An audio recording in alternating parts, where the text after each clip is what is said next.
നമസ്കാരം, ഭാരത് ലൈവിലേക്ക് സ്വാഗതം. പാർത്ഥ, ഇന്നത്തെ ദിവസം എന്ന് പറഞ്ഞാൽ കേരളത്തിലെ BJP-ക്കാർ ആവേശം കൊണ്ടൊരു ദിനമാണ്.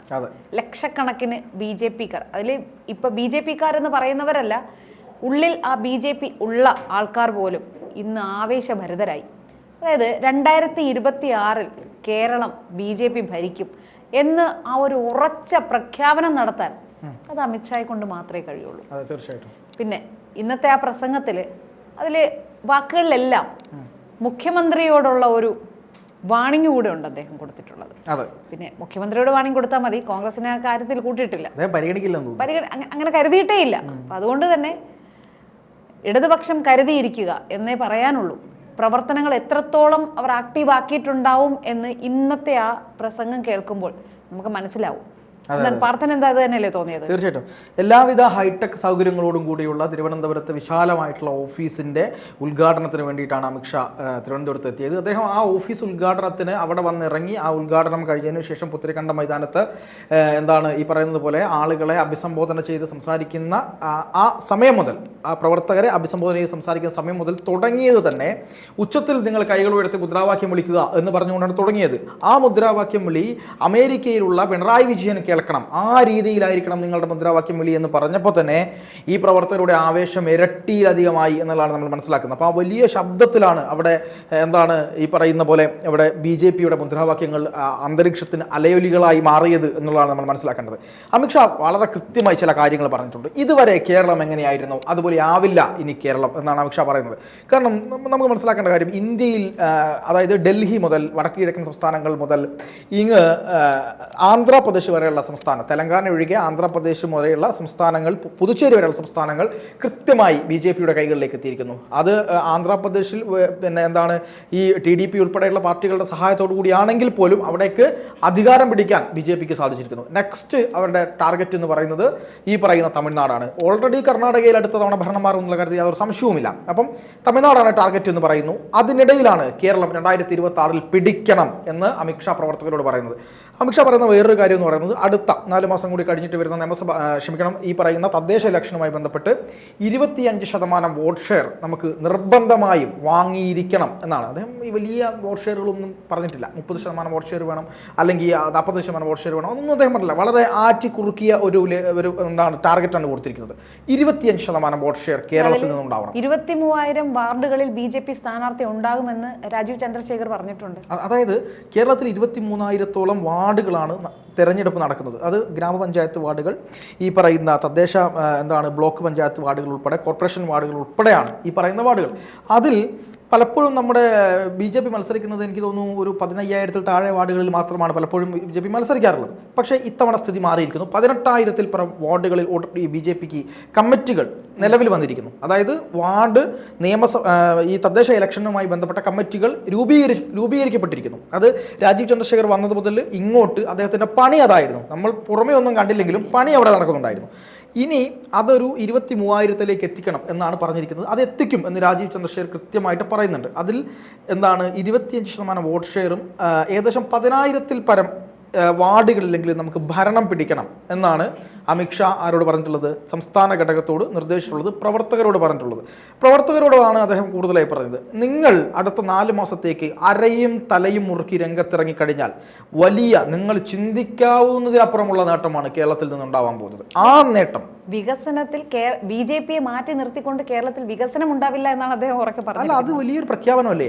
കാരണം കേന്ദ്രം ഒന്നും തരുന്നില്ലേ, കേന്ദ്രമൊന്നും ഞങ്ങൾക്ക് തരുന്നില്ലേ എന്ന് പറഞ്ഞ് ഇങ്ങനെ മൂങ്ങിക്കൊണ്ടിരിക്കുന്ന ആളുകൾക്ക് മുന്നിലേക്ക് കേന്ദ്രം ഭരിക്കുന്നത് BJP ആണെന്നും ഈ സംസ്ഥാനം ഭരിക്കുന്ന LDF സർക്കാർ UDF ഭരിക്കുന്ന പഞ്ചായത്തുകൾക്ക് സഹായം കൊടുക്കാത്തതുപോലെ തന്നെയാണ് ഈ പറയുന്ന ഈ BJP-യെ ഈ പറയുന്നത് പോലെ ഒരു ഭ്രഷ്ട് കൽപ്പിച്ച് പുറത്തു നിർത്താമെന്ന് വിചാരിക്കുന്നുണ്ടെങ്കിൽ ആ BJP-യുടെ അടുത്ത് പോയിട്ട് നിങ്ങൾ സഹായം ഒന്ന് വാങ്ങിയെടുക്ക് എന്ന നിലയിൽ തന്നെയാണ് ആര് പറയുന്നത്? അമിത്ഷാ പറയുന്നത്.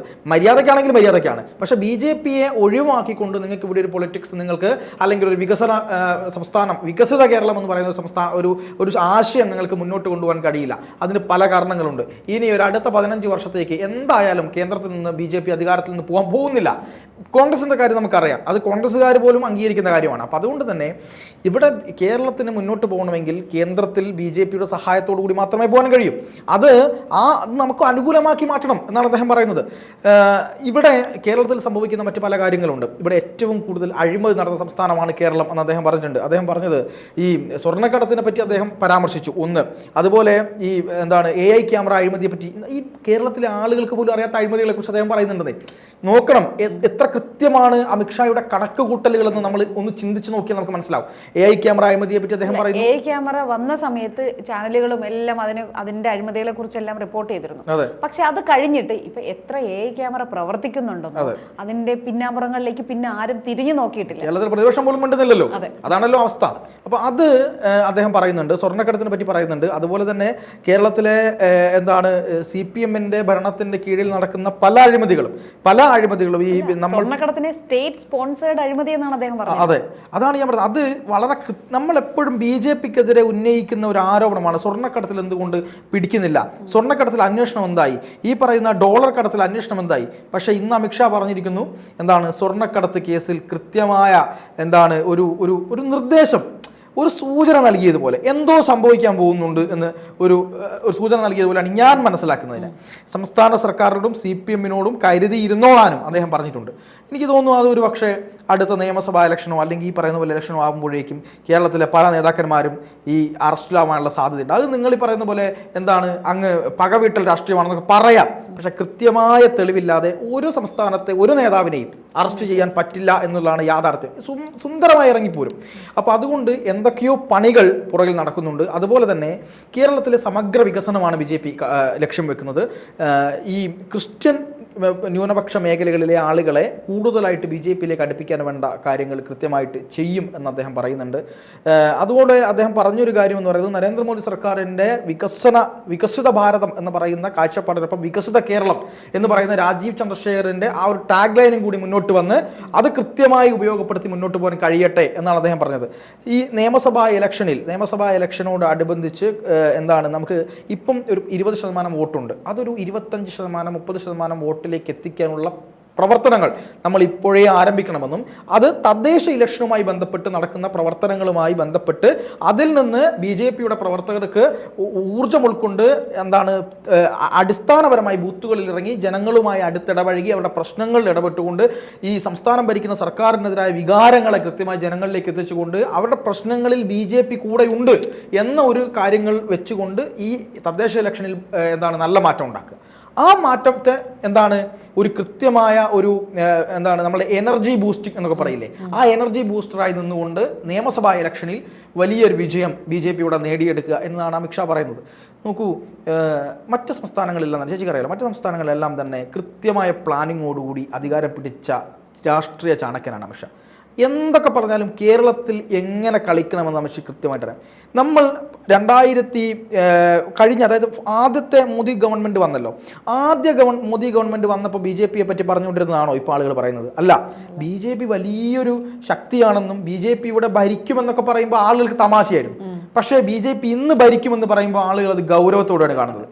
അന്ന് ഒരു കാലത്തും BJP ഭരിക്കില്ല എന്ന് പറയുന്ന ആളുകൾ ഇന്ന് ഒരു 10-15 കൊല്ലം കഴിഞ്ഞാൽ BJP വരും കേട്ടോ എന്ന് പറയുന്ന ഒരു സ്ഥിതിയിലേക്ക് എത്തി.